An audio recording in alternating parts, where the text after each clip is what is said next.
कपूर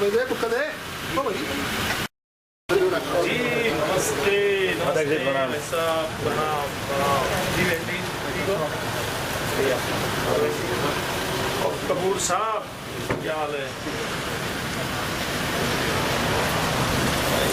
गुलदस्ता बनाओ कपूर साहब के हैं भाई साहब गुप्ता जी।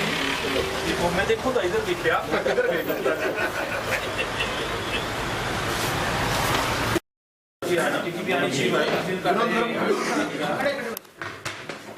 आपकी तरफ से कौन ले रहे भाई? फोटो भी ले लेना।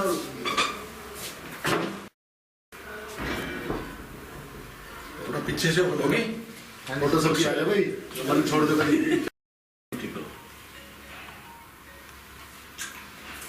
ले भाई। बीजेपी के प्रदेश अध्यक्ष सुभाष बराला आज करनाल पहुंचे थे। हम आपको बता दें कि जैन समाज की तरफ से करनाल में एक सामाजिक कार्यक्रम का आयोजन किया गया, जिसमें बीजेपी प्रदेश अध्यक्ष सुभाष बराला समेत कई विधायक व कई मंत्रीगण यहां पर पहुंचे हुए थे। सुभाष बराला से जब मीडिया ने पूछा कि आने वाले लोकसभा चुनावों को लेकर बीजेपी की क्या कुछ तैयारियां हैं और हरियाणा की 10 लोकसभा सीटों के बारे में क्या कुछ कहेंगे, तो उस पर सुभाष बराला ने यह सीधे तौर पर दावा किया कि 10 की 10 सीटें जो है बीजेपी प्रदेश में जीतेगी। वहीं जब कितने लोगों के नाम अभी तक फाइनल किए गए हैं और कितने लोगों के नाम जो है आगे पैनल द्वारा भेजे गए हैं, तो इस पर उन्होंने कहा कि हरियाणा की तरफ से 10 लोकसभा सीटों पर जितने भी नाम आए गए थे, उन्होंने आगे उन नामों को केंद्रीय नेतृत्व में भेज दिया है। और जब सपना चौधरी जो डांसर हाल ही में जो कांग्रेस में शामिल हुई है, उस पर भी उन्होंने ये बात कही और उनको शुभकामनाएं देते हुए उनको एक नसीहत भी दी कि कहीं ना कहीं ज्वाइन करने से पहले डूबते हुए जहाज का अंदाजा जरूर लगा लेना चाहिए। Kamal media, Karnal breaking news, Karnal. क्या कहेंगे आज करनाल कार्यक्रम में?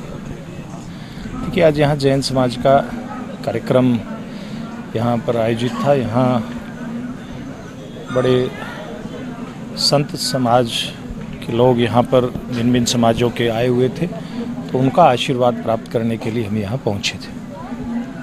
हरियाणा लोकसभा चुनाव पर क्या देखिए, हरियाणा लोकसभा चुनाव की तैयारियाँ पूरी तरह से चल रही हैं।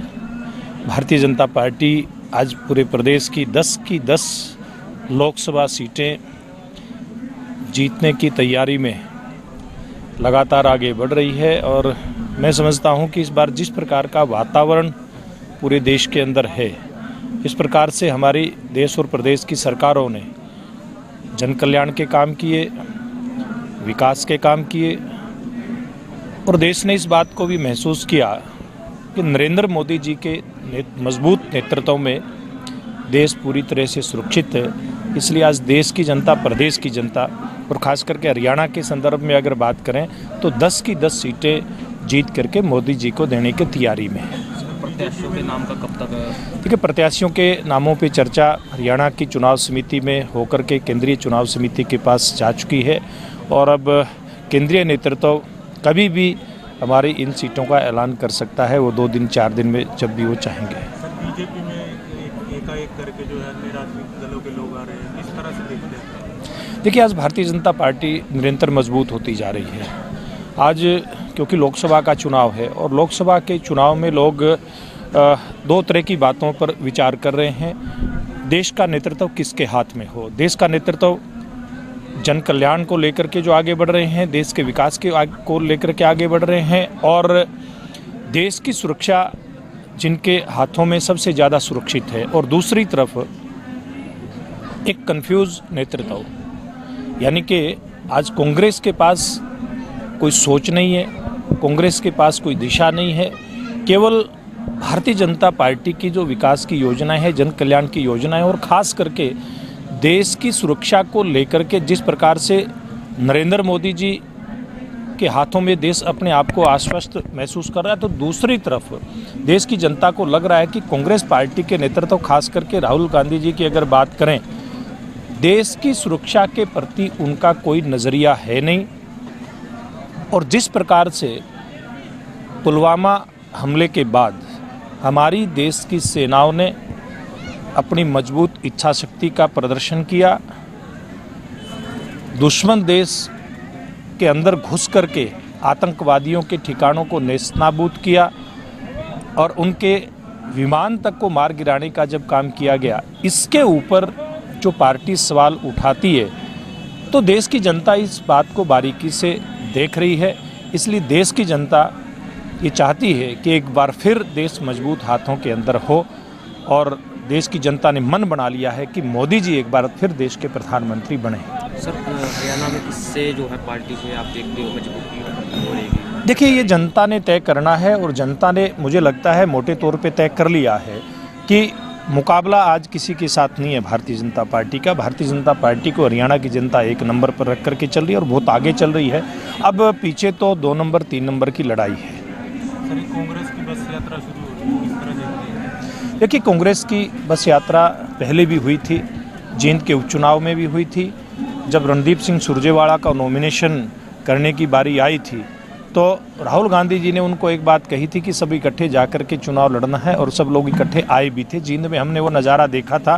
चौधरी भूपेंद्र सिंह हुड्डा पूर्व मुख्यमंत्री, किरण चौधरी जी, रणदीप सिंह सुरजेवाला, इनके प्रदेश के अध्यक्ष अशोक तंवर और पूरी टीम एक साथ वहाँ पर एकजुट दिखाई दे रही थी।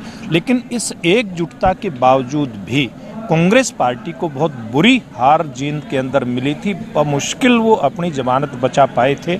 तो मुझे लगता है कि केवल ऊपरी दिखावे के लिए बस के अंदर बैठ करके कांग्रेस पार्टी के नेता चलेंगे। हाल तो वही होना है जो पहले उनका हुआ था और मुझे लगता है उससे भी बुरे हालात इनके आगे आने वाले समय में होने वाले हैं। सपना चौधरी के कांग्रेस ज्वाइन करने में क्या कहते हैं, क्योंकि एक दोनों एक तरह से एक्टर क्या एक तरफ। देखिए, वैसे तो कोई भी व्यक्ति किसी भी पार्टी को ज्वाइन करे और सपना चौधरी ने ज्वाइन की है कांग्रेस पार्टी, मैं उनको शुभकामना देता हूं। लेकिन उनको इस बात पे विचार करना चाहिए कि किसी डूबती नैया के अंदर सवार होना है या नहीं होना है। जैन समाज द्वारा आयोजित कार्यक्रम में भाजपा के कई नेता मौजूद रहे। उनके साथ ही आरएसएस के सदस्य भी वहां पर मौजूद थे, साथ साथ कुछ धर्मगुरु भी मौजूद रहे। हम आपको बता दें कि हरियाणा के भाजपा के प्रदेश अध्यक्ष सुभाष बराला भी वहां पहुंचे और मीडिया से हुई बातचीत में उन्होंने कहा कि अगर बात की जाए लोकसभा चुनावों की तो हरियाणा की 10 सीटें इस बारी भाजपा जो है अवश्य जीतेंगी। और बात की जाए अगर हरियाणा की एक बेटी सपना चौधरी जो कि एक कलाकार हैं, उन्होंने जहां हाल ही में कांग्रेस ज्वाइन की है तो उस पर भी सुभाष बराला ने उनको शुभकामनाएं दी। उन्होंने कहा कि मेरी शुभकामनाएं उनके साथ है, लेकिन साथ ही साथ उन्होंने ये भी कहा कि डूबती नैया में पैर रखने से पहले उन्हें सोच लेना चाहिए था। यानी कि कहीं ना कहीं जो उनका दावा है कि लोकसभा चुनाव में 10 की 10 सीटें हरियाणा की भाजपा जीतेंगे, तो कहीं ना कहीं उसके चलते वो सपना चौधरी को भी अपनी तरफ से एक यही सलाह देने वाले थे कि डूबती नैया में पैर रखने से पहले उन्हें सोचना जरूर चाहिए था। हालांकि शुभकामनाएं भी उन्होंने दी। लाइव तस्वीरों में आपने देखा किस तरह से बीजेपी के नेता मौजूद थे, आरएसएस के कुछ सदस्य मौजूद थे, धर्मगुरु यहाँ पर मौजूद थे जिन्होंने परमात्मा से लगाव करने की भी लोगों तक कुछ मैसेज पहुंचाया। सभी लाइव तस्वीरों में आपने देखा। ज्यादा से ज्यादा हमारी आपसे अपील यही है, इस वीडियो को शेयर जरूर कीजिएगा।